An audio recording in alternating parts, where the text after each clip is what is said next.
నేను మీ దగ్గర కూడా వచ్చే ప్రయత్నం చేస్తాను. అండ్ ఇదే అంశానికి సంబంధించి లైవ్లో మీరు మాట్లాడాలనుకుంటే కనుక వ్యూవర్స్ చాలా మంది ఇప్పటికే లైవ్ చూస్తున్నారు. అరౌండ్ 700 పర్సన్స్ 700 మంది దాదాపుగా లైవ్ చూస్తున్నారు. కాబట్టి ఐఎమ్ జస్ట్ ఓపెనింగ్ లైన్స్. మీరు కూడా ఈ లైవ్లో జాయిన్ అయ్యి మాట్లాడాలనుకుంటే కింద స్క్రోల్ అవుతుంది 0406931666 0406931666 ఈ నెంబర్లోకి కాల్ చేసి మీ ఒపీనియన్ కావచ్చు, లేకపోతే ఇక్కడ విశ్లేషకులను మీరు క్వశ్చన్ కూడా చేసే అవకాశం ఉంటుంది. అండ్ మీ పాయింట్స్ని మీరు కనుక త్రో చేయాలి అండ్ ఈ సమాజం మీద మీ క్వశ్చన్ని రైజ్ చేయాలనుకుంటే కనుక ఆ పాయింట్ని మీరు కాల్లో మాట్లాడే ప్రయత్నించండి అండ్ దానికి సంబంధించి విశ్లేషించే ప్రయత్నం చేద్దాం. ఒక్కసారి రాజనేత నేను మీ దగ్గరికి వచ్చే కన్నా ముందు నేను వేణుగారి దగ్గరికి వెళ్ళే ప్రయత్నం చేస్తాను. వేణుగారు ఇక్కడ వినిపిస్తున్న మాట అఫ్కోర్స్ ఎగ్జిట్ పోల్స్ మెజారిటీగా చెప్పుండొచ్చు కాక, కానీ ఇక్కడ క్యాండిడేట్కి సంబంధించి కాంగ్రెస్ క్యాండిడేట్కి సంబంధించి హిస్టరీగా వినిపిస్తున్న అఫ్కోర్స్ రౌడీ షీటర్ అనే పదం వినిపిస్తోంది. ఆ ఇంపాక్ట్ కొంచెం ఉంటుంది. దాంతోపాటు ఎలక్షనీరింగ్ కూడా కాస్త రాంగ్ఫుల్గా జరిగింది. ఇది కాంగ్రెస్ కాస్త రాంగ్ఫుల్గా చేస్తుంది అనేది వినిపిస్తున్న వర్షన్. నిజంగా ఇదంతా ఎలక్షనీరింగ్ కావచ్చు, ఎలక్షన్ మీద అంత ఇంపాక్ట్ చూపిస్తుందా ఫలితాల మీద? ఆఫ్కోర్స్ ఒకవేళ అదే జరిగితే కూడా ఫలితాల మీద ఇంపాక్ట్ ఉంటుంది. ఇలా జరిగిందా అనే అంశానికి సంబంధించి మీరేమంటారు? ఆల్రెడీ చూస్తున్నారు ఎలక్షన్స్ని. ఇప్పుడు వాళ్ళు ఇద్దరు మాట్లాడిన అంశాలు విన్న తర్వాత ఏమంటుందంటే అసలు ఈ ఎలక్షన్స్ ఆల్రెడీ ఉన్న ఓటర్ లిస్టుతోనే జరిగింది, కొత్తగా ఏం లేదు ఇక్కడ. ఇంకోటి దొంగ ఓట్లను రాహుల్ గాంధీ గారు వ్యతిరేకిస్తున్నది వాస్తవం, దానికి మేము కన్ఫర్మ్ అయ్యిందాం. కానీ ఇక్కడ జరుగుతున్న జూబ్లీహిల్స్ ఎన్నికల్లో జరుగుతున్నది బై ఎలక్షన్కి సంబంధించి ఎలక్షన్ కమిషన్ ఆఫ్ ఇండియా అనేది దీన్ని చూసుకునేది. సో వాళ్ళకి ఏం అభ్యంతరాలు ఉన్నా బీజేపీకి వాళ్ళకి ఎట్లాగో ఇన్ఫ్లుయెన్స్ ఉంటుంది కదా, ఏమున్నా అన్ని ఎలక్షన్ కమిషన్ చెప్పి చేయించుకోవచ్చు, అన్న తప్పేం లేదు, అది రైట్ కూడా వాళ్ళది. దీని మీద అనవసరమైన ఆరోపణలు చేసి ఇట్లాంటివి మాట్లాడడం ఇదంతా ఇవి ఎట్లున్నదంటే మీరు ప్రచారం వెనుకబడి లేకుంటే మీకు ప్రస్తుతం అక్కడ బాలేని పరిస్థితులు ఇట్లాంటివి మాట్లాడతారు. ఒకటి మీరు మాట్లాడిన ఏదో ఏమండి వాళ్ళు మాట్లాడుతుంటే నేను సపోర్ట్ చేయలేదు, రౌడీ షీటర్ అది ఇది అని మాట్లాడుతుంటే సపోర్ట్ చేయలేదు. ఇష్టం వచ్చినట్టు నోరు ఉంది కదా అనేది ఏదో అది వాగితే అది కరెక్ట్ కాదు. అతను చదువుకున్న వ్యక్తి, ఇంజనీరింగ్ చేసిన వినండి. అరే ఇంత ఓకే లేకపోతే ఎట్లా? Sorry for the interruption, continue చేద్దాం. ఒక కాలర్ జాయిన్ అవుతున్నారు. ఒకసారి కాలర్ తీసుకుందాం, వాళ్ళ వర్షన్ తీసుకునే ప్రయత్నం వినండి. యా వేణు గారు ఒక కాలర్ తీసుకుందాం. కాలర్ ఒక క్వశ్చన్ త్రో చేయొచ్చు, దాని మీద డిస్కషన్ చేసే ప్రయత్నం చేద్దాం. సంపంగి హైదరాబాద్ నుంచి కాల్ చేస్తున్నారు. సంపంగి గారు నమస్తే అండి. సార్ నమస్తే సార్. రైట్, మీ క్వశ్చన్ ఏంటి, మీరేమనుకుంటున్నారు ఒకసారి చెప్పండి. సార్ నిన్న నేను చాలా వరకు మన ఎగ్జిట్ పోల్స్ నుంచి నేను చాలా వరకు చూసాను సార్. అది ఓకే సార్, నాకు వచ్చిన డౌట్ ఏంటంటే ప్రతి ఒక్కరు ఎగ్జిట్ పోల్ కరెక్ట్ చెప్తున్నారు అని అంటున్నారు టీవీలో అని అన్ని వస్తుంది పోలింగ్ అయితే. ఒక్కసారి రిపీట్ చేయగలరా సార్? ఇప్పుడు ప్రతి దాంట్లో నిన్న కాంగ్రెస్ కి హెచ్ ఉంది అని అన్ని సర్వేలు చెప్తున్నాయి. అవును, బీఆర్ఎస్ కు లేదంట సార్.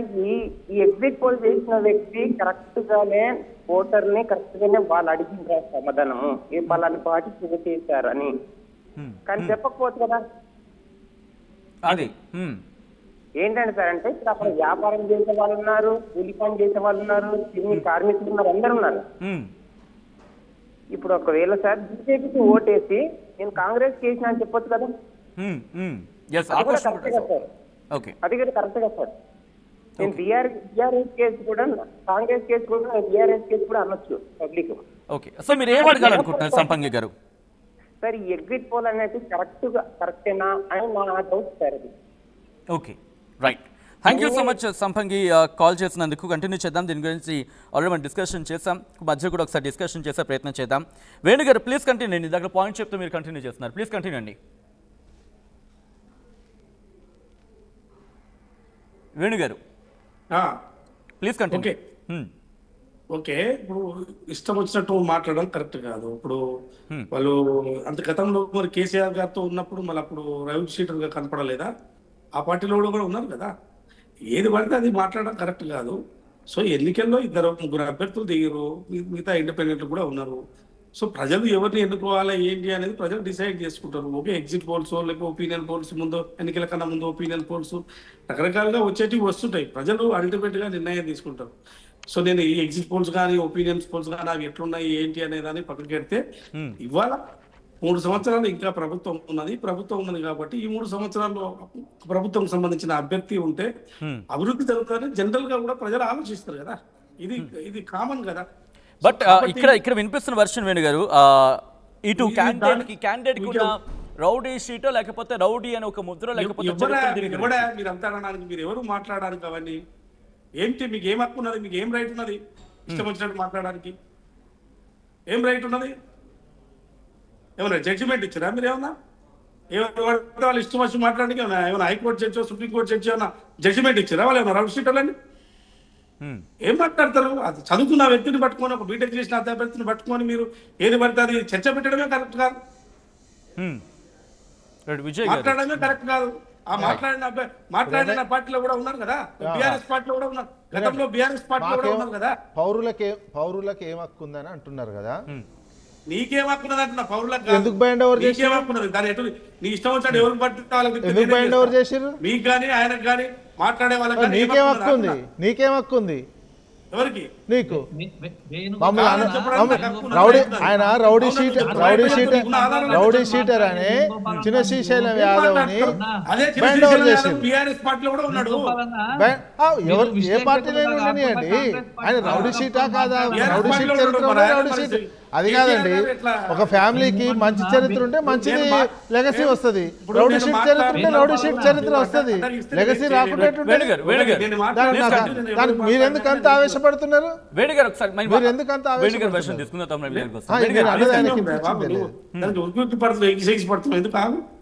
నేనేమంటున్నాను దానికి ఎందుకు అట చేస్తావు? ఎందుకు నేనేమంటున్నా అంటే విషయం ఏంటంటే ఎన్నికలు జరిగినాయి, అయిపోయింది. ఎగ్జిట్ పోల్స్ మీద ఎవరో ఇచ్చిన దాని మీద మీరు చర్చ పెట్టారు. వాళ్ళ చర్చ వాళ్ళు రేపు ఎన్నికల తర్వాత వాళ్ళకు కూడా తెలిసిపోతుంది కదా మనం ఎంత కరెక్ట్ చేసినాం, ఎంత కరెక్ట్ చేయలేదు అనేది. ఇప్పుడు ఆర్టీవీయే చెప్తున్నాము.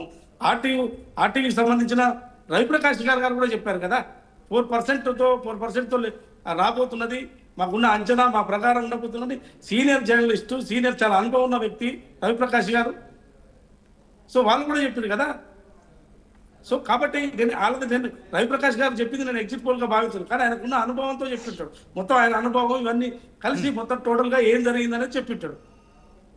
సో కాబట్టి నేను చెప్తున్నాను ఏంటంటే, ఒకటి ఈ జూబ్లీ హిల్స్ ఎన్నికలకు సంబంధించి కంప్లీట్ గా మనం మొత్తం కూడా పోలరైజేషన్ మొత్తం చూస్తే అభ్యర్థి అడ్వాంటేజ్ మెయిన్ లోకల్ గా అక్కడ స్థానికంగా పెరిగిన అభ్యర్థి, బస్తీలో పెరిగిన అభ్యర్థి.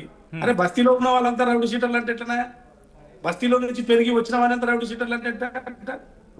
సో కాబట్టి నేనేమన్నా అంటే అతనికి అన్ని సమస్యలు తెలిసినవాడు, అందరితో పరిచయాలు ఉన్నవాడు, ప్రతి బస్తీ గల్లీ తెలిసినవాడు, అనుభవం ఉన్నవాడు, కాబట్టి ఆ బస్తీలో తిరిగినవాడు, కష్ట నష్టాలు తెలిసినవాడు. సో కాబట్టి ఖచ్చితంగా నవీన్ యాదవ్ గారికి మంచి అడ్వాంటేజ్ జూబ్లీ హిల్స్ లో ఉన్నది.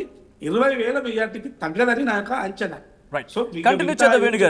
బీజేపీ క్వశ్చన్ రైస్ చేస్తాను, బీజేపీ దగ్గరికి వెళ్ళే ప్రయత్నం చేస్తున్నాను. ఎస్ రాజు నేత ఇందాక నుంచి మీరు హ్యాండ్ రైస్ చేయడం జరుగుతోంది. ఏంటంటే బీఆర్ఎస్ తన వర్షన్ క్లారిటీ ఇస్తుంది, బీజేపీ తన బీఆర్ఎస్ తన వర్షన్ క్లారిటీ ఇస్తుంది, కాంగ్రెస్ కూడా వర్షన్ క్లారిటీ ఇస్తుంది. బీజేపీ పాయింట్ ఏంటి ఈ విషయంలో? సార్ నేను ఏమంటున్నా అంటే, ఈరోజు సరే ఎన్నికల ప్రచారంలో అందరూ కూడా పోటాపోటీగా చేసిర్రు. మేము కూడా భారతీయ జనతా పార్టీ తరఫున అనేక రకాలుగా ఈరోజు ప్రచారంలో పాల్గొన్నాము. ప్రజలు మాకు మంచి స్పందన ఇచ్చారు. నేను ఏమంటున్నా అంటే, ఎలక్షన్ రోజు జరిగినటువంటి ఎన్నికల ప్రవర్తన నియమావళిని ఎందుకు ఉల్లంఘించారు, ఎందుకు పట్టించుకోవడం లేదు? ఫిర్యాదులు ఇస్తే ఎవరికి కొమ్ము కాస్తుంది ఎలక్షన్ కమిషన్? పోలీసులు ఎవరికి కొమ్ము కాస్తున్నారు? బట్ అదే క్వశ్చన్ రైజ్ ఇందాల కాంగ్రెస్ వేణు గారు కూడా అదే క్వశ్చన్ రైజ్ చేస్తున్నారు. ఎలక్షన్ కమిషన్ మీ చేతిలోనే ఉంటుంది కదా, మీరు ఎందుకు యాక్షన్ తీసుకోకూడదు అనేది వాళ్ళ ప్రశ్న అక్కడ.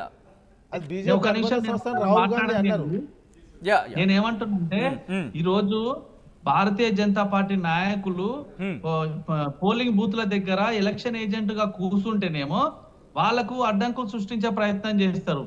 మేం ఫెయిర్ గా ఉంటే వాళ్ళేమో డబ్బులు పంచుతున్నా, ఒక మద్యం బాటిల్స్ పంచుతున్నా, చీరలు పంచుతున్నా, ఏది చేస్తున్నా కూడా వాళ్ళకి సపోర్ట్ చేస్తున్నారు.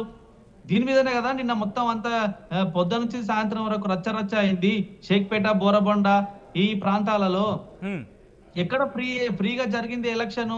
రెండోది, ఈరోజు సరే కాంగ్రెస్ పార్టీ గెలుస్తుందా, పిఆర్ఎస్ గెలుస్తుందా, బీజేపీ గెలుస్తుందా అనే చర్చ పక్కకు పెడితే, ఈరోజు తెలంగాణ సమాజం అంతా అడుగుతుంది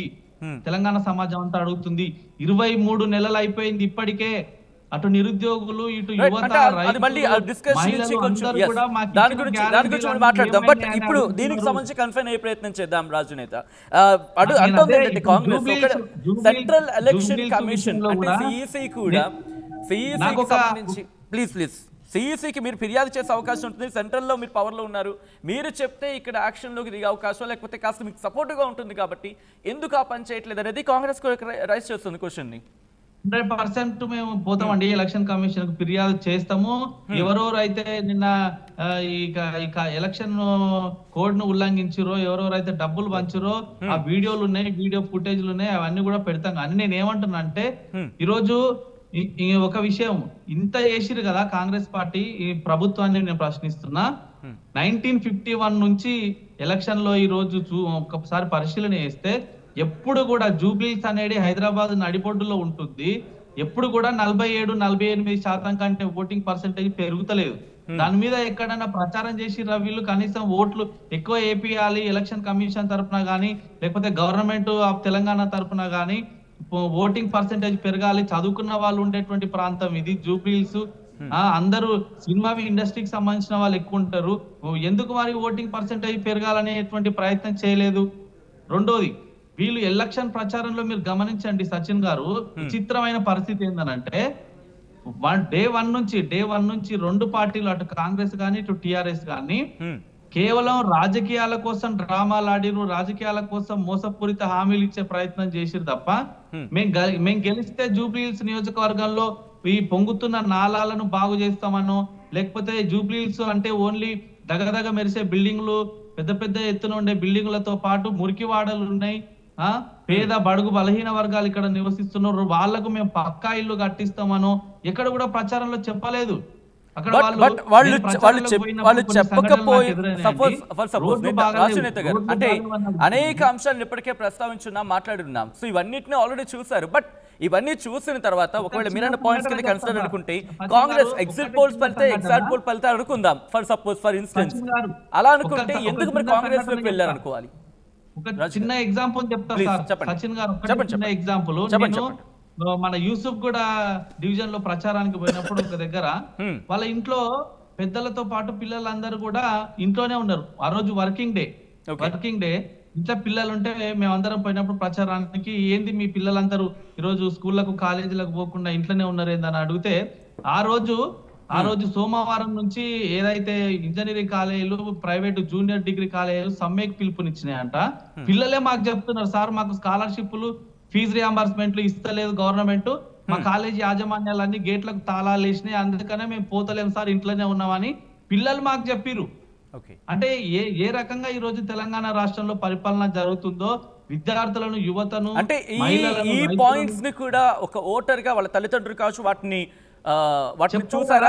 100% చెప్తారు కదా. ఇప్పుడు మా ఇంట్లో పిల్లలు స్కూల్ కు పోకుండా కాలేజీకి పోకుండా ఇంట్లో ఉన్నారంటే దానికి కారణం ఈ రోజు కాలేజీ యాజమాన్యాలు తాళాలు వేసుకొని సమ్మె ప్రకటించి సమ్మెకి పోయినారంటే దీనికి ఎవరు అంటే ఈ పాయింట్ కూడా ప్రభావం చూపించి ఉండొచ్చు అనేది మీరు వెళ్ళినప్పుడు వినిపించమాట.